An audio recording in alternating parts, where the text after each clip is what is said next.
Coming off the previous training video where we learned how to assign resources to our task, you recall, select a task down below in the split window, assign a resource. You can see over here in the Gantt chart that I've only assigned one resource to each task. The purpose of this training video is to show you what happens if you assign a second resource or more to a task. You see, Project assumes that every task can be completed by a single individual or work resource. When you assign a second work resource or more, by default, Project does what's called effort-driven. And you'll notice whenever I select a task here, down below in the resource pane, the effort-driven box is checked by default.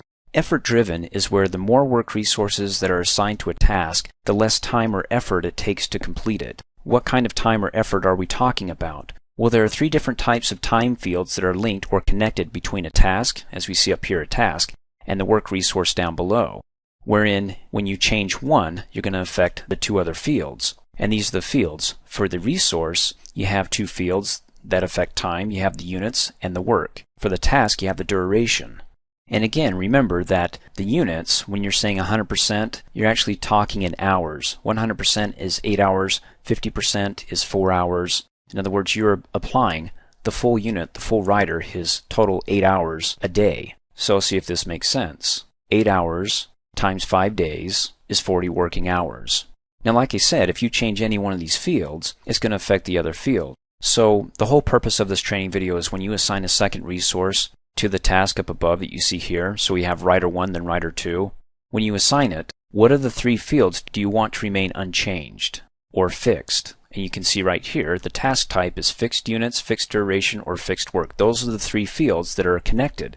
Two of them are the fields, again, are the resource fields, and the third one is the task field, the duration. Now we're going to go over this more in detail in the next training video. We're really going to go into the nuts and bolts of it. But to keep it simple, so we can grasp the concept of this, we're going to leave the effort box driven check for now and just stay with fixed units. Meaning that when we assign more resources, 100 or 1,000 of them, the units will always be fixed, but of course the working hours and the duration will be effort driven, which means that the more people we have on hand, the less time it's going to take to complete it.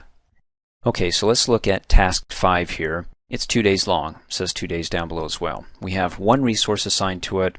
It's going to take 16 hours. 8 hours, he's giving his 8-hour days, times 2 days is 16 working hours. Let's go ahead and assign a second resource. Click just below the resource and then click the drop down arrow as we learned in the previous training video. I'm going to scroll down and select Rider 2 and then click OK and watch what happens. Because it's fixed units, it's not going to change this, but it's going to change the duration and the work. Because if it takes 16 hours for one person, and 16 hours he's not going to do it all in one day, he's going to break it up into 2 days, then the duration would be 2 days. Now that we have two people working on it, each of them can work 8 hours, so that's a total of 16 hours, but it wouldn't be in 2 days because if they both work the same day, then they can get this task done 1 day ahead of schedule, because now we have extra help. Okay, that's what it's like when it's effort driven. I'm going to go ahead and hit undo, and then show you what it looks like when you uncheck effort driven and we assign Rider to the interview subject matter experts. Drop down arrow, Rider 2, click OK. What happened? Nothing.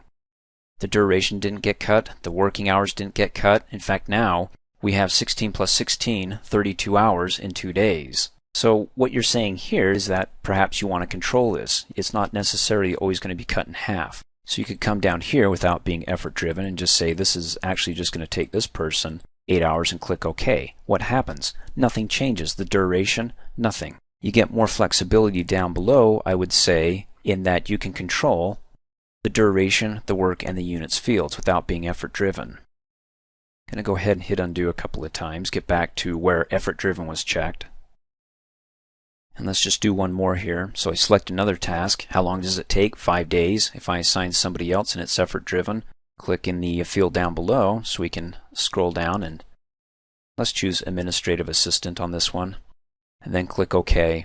And again, it's 40 hours, but now the work is split between the two. So Rider 1 gets 20, administrative assistant gets 20, and instead of 40 hours taking 5 days for the task to complete, now that we have two people working on it, they can get 40 hours done in a shorter amount of time. They can do it in 2.5 days.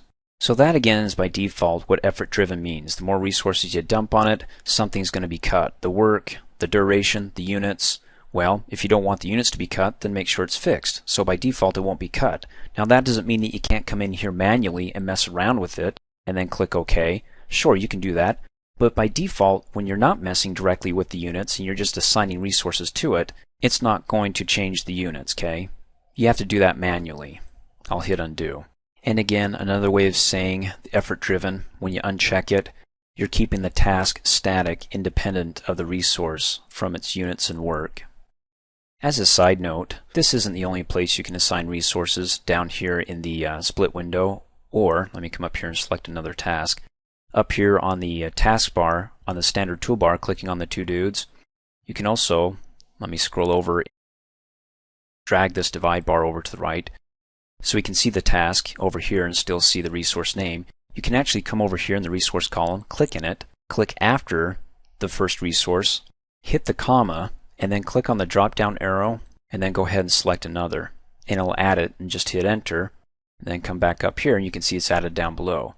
If you're really good at it, what you can do, I'm going to go ahead and hit undo, is you can click in it once, click in it twice to get the cursor in there, comma, and then go ahead and type in editor, spell it just like you have your resources spelled correctly, editor1, hit enter, and that will work as well. Come back up here, you can see it's applied down below as well.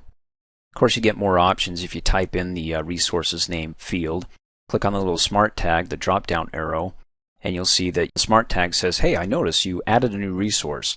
By default, I've reduced the duration so the task ends sooner. Is that okay with you? Or do you want to increase the total work because the task requires more person hours, or reduce the hours that the resource works per day? If you choose reduce the hours that the resource works per day, guess what it's going to do? It's going to change the units, because remember, 100% is a full 8-hour day for each resource. So go ahead and select it. There you go. It cuts the resources in half. So now they're just working 4-hour days. And the amount of work it takes to complete this is 8 hours, which will take 2 days, a duration of 2 days. Thanks for watching. Hey, as a quick reminder, if you like my video, please give it a thumbs up. You can also click on me and subscribe to my channel, get notified of the latest videos, and for only $2 a month, you can have access to all my Microsoft Office training videos.